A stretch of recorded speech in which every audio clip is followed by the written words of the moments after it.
ಭಗವಂತನು ತನ್ನ ಭಕ್ತೆಯ ಶವವನ್ನು ಹೊತ್ತ ಕಥೆ. ಎಲ್ಲರೂ ಅವಳನ್ನು ಪಾಪಿ ಎನ್ನುತ್ತಿದ್ದರು. ಅವಳ ದೇಹವು ಎಷ್ಟೊಂದು ಭಾರವಾಗಿತ್ತು ಎಂದರೆ 10 ಜನರು ಸೇರಿ ಕೂಡ ಅದನ್ನು ಎತ್ತಲು ಸಾಧ್ಯವಾಗುತ್ತಿರಲಿಲ್ಲ. ಆದರೆ ಅವರೆಲ್ಲರೂ ತಪ್ಪು ತಿಳಿದಿದ್ದರು. ಅವಳ ಏಕೈಕ ಪಾಪವೆಂದರೆ ಅದು ಅಷ್ಟು ಪವಿತ್ರವಾದ ಪ್ರಾರ್ಥನೆಯಾಗಿತ್ತು.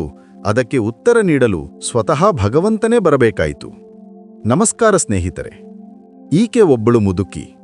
ಕಾರ್ತಿಕ ಮಾಸದ ಉದ್ದಕ್ಕೂ ಅವಳು ನಿಯಮಾನುಸಾರವಾಗಿ ಪ್ರತಿದಿನ ಬೆಳಿಗ್ಗೆ ಮತ್ತು ಸಂಜೆ ತುಳಸಿ ಗಿಡವನ್ನು ಪೂಜಿಸುತ್ತಿದ್ದಳು ಮತ್ತು ನೀರುಣಿಸುತ್ತಿದ್ದಳು. ಜೊತೆಗೆ ಅವಳ ಆತ್ಮದ ಆಳದಿಂದ ಹೊರಡುವ ಒಂದು ಪ್ರಾರ್ಥನೆಯನ್ನು ಮಾಡುತ್ತಿದ್ದಳು. ಹೇ ತುಳಸಿ ಮಾತಾ, ಸತ್ಯದ ದಾತೆಯೇ, ನಾನು ನಿನ್ನ ಗಿಡಕ್ಕೆ ನೀರುಣಿಸುತ್ತಿದ್ದೇನೆ, ನೀನು ನನ್ನ ಉದ್ಧಾರ ಮಾಡು. ಹೇ ತುಳಸಿ ಮಾತಾ, ವಸ್ತ್ರ ಕೊಡು, ಸಿಹಿ ಕೊಡು, ಸಿಹಿ ಸಿಹಿ ಹುಲ್ಲು ಕೊಡು, ಪೀತಾಂಬರ ವಸ್ತ್ರ ಕೊಡು, ತಕ್ಷಣದ ನಡಿಗೆ ಕೊಡು, ತಕ್ಷಣದ ಸಾವು ಕೊಡು, ಕಿಂಕಿಣಿ ಝೇಂಕಾರ ಕೊಡು, ಏಕಾದಶಿಯ ದಿನ ಕೊಡು, ಗಂಗಾ ನದಿಯ ಘಟ್ಟ ಕೊಡು, ಚಂದನದ ಕಟ್ಟಿಗೆ ಕೊಡು, ಶ್ರೀಕೃಷ್ಣನ ಹೆಗಲು ಕೊಡು, ಹರಹರ ಎನ್ನುತ್ತಾ ವೈಕುಂಠದಲ್ಲಿ ನೆಲೆ ಕೊಡು. ಆದರೆ ಅವಳ ಪ್ರತಿಯೊಂದು ಪ್ರಾರ್ಥನೆಯೊಂದಿಗೆ ಪವಿತ್ರ ತುಳಸಿ ಬಾಡಲು ಶುರುವಾಯಿತು. ಅವಳ ಒಂದು ಅಸಾಧ್ಯ ಕೋರಿಕೆಯ ಭಾರದಿಂದಾಗಿ ಅದು ಒಣಗುತ್ತಿತ್ತು. ಶ್ರೀಕೃಷ್ಣನ ಹೆಗಲು ಕೊಡು. ಭಗವಾನ್ ಶ್ರೀಹರಿ ವಿಷ್ಣುವು ವಿರಾಜಮಾನನಾಗಿದ್ದಾನೆ. ಅವರ ಮುಖದಲ್ಲಿ ಚಿಂತೆಯಿದೆ, ಏಕೆಂದರೆ ಅವರು ಬಾಡುತ್ತಿರುವ ತುಳಸಿ ಗಿಡವನ್ನು ನೋಡುತ್ತಿದ್ದಾರೆ. ತುಳಸಿ ಮಾತೆ ಅವರ ಮುಂದೆ ದುಃಖಿತರಾಗಿ ಪ್ರತ್ಯಕ್ಷಳಾಗುತ್ತಾಳೆ. ಹೇ ತುಳಸಿ, ನಿನ್ನನ್ನು ನಿತ್ಯವೂ ಪೂಜಿಸಲಾಗುತ್ತದೆ. ನಿನ್ನ ಸುತ್ತ ಇಷ್ಟೊಂದು ಭಕ್ತಿ ಇರುವಾಗ ನೀನು ಏಕೆ ಬಾಡುತ್ತಿದ್ದೀಯಾ? ಪ್ರಭು, ಇದು ಒಬ್ಬ ಮುದುಕಿಯ ಪ್ರಾರ್ಥನೆ. ಅವಳು ಏನು ಕೇಳಿದರೂ ನಾನು ಕೊಡಬಲ್ಲೆ. ಆದರೆ ಶ್ರೀಕೃಷ್ಣನ ಹೆಗಲು, ಅದನ್ನು ನಾನು ಎಲ್ಲಿಂದ ತರಲಿ? ಅವಳ ಈ ಅಸಾಧ್ಯ ಬಯಕೆಯ ಭಾರದಿಂದಲೇ ನಾನು ಒಣಗುತ್ತಿದ್ದೇನೆ. ಭಗವಾನ್ ವಿಷ್ಣು ನಗುತ್ತಾರೆ. ಅವರ ನಗುವಿನಲ್ಲಿ ಆಳವಾದ ನಂಬಿಕೆ ಇದೆ. ಅವರು ಆಶೀರ್ವಾದದ ಕೈ ಎತ್ತಿ ಹೇಳುತ್ತಾರೆ, ಚಿಂತಿಸಬೇಡ, ಅವಳ ಭಕ್ತಿ ನಿಜವಾದದ್ದು.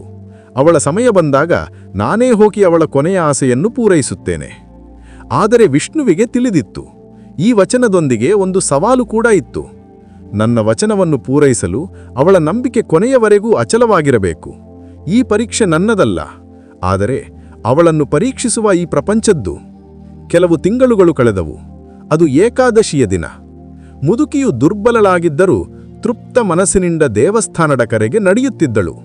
ಮತ್ತು ಈ ರೀತಿ ಏಕಾದಶಿಯ ಪವಿತ್ರ ದಿನದಂದು ಅವಳ ಆತ್ಮವು ದೇಹವನ್ನು ತ್ಯಜಿಸಿತು. ಗ್ರಾಮಸ್ಥರು ಶವವನ್ನು ಎತ್ತಲು ಹೆಣಗಾಡುತ್ತಿದ್ದರು. ಇದು ಹೇಗೆ ಸಾಧ್ಯ?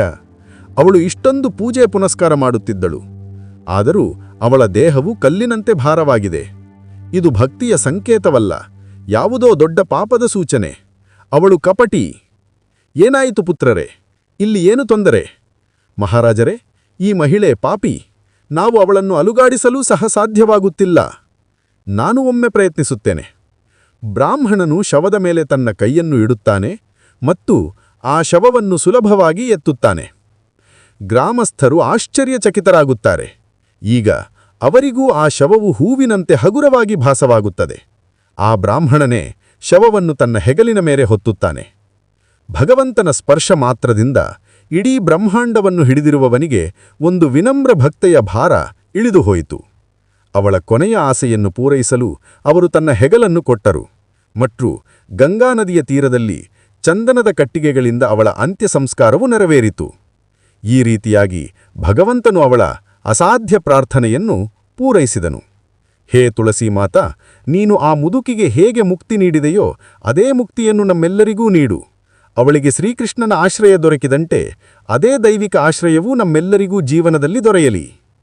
ಸ್ನೇಹಿತರೆ, ನಮ್ಮ ಇವತ್ತಿನ ವಿಡಿಯೋ ನಿಮಗೆ ಹೇಗೆನಿಸಿತು? ಕಮೆಂಟ್ ಮೂಲಕ ತಿಳಿಸಿ.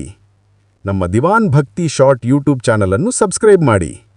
ವಿಡಿಯೋ ನೋಡಿದ್ದಕ್ಕಾಗಿ ಧನ್ಯವಾದಗಳು.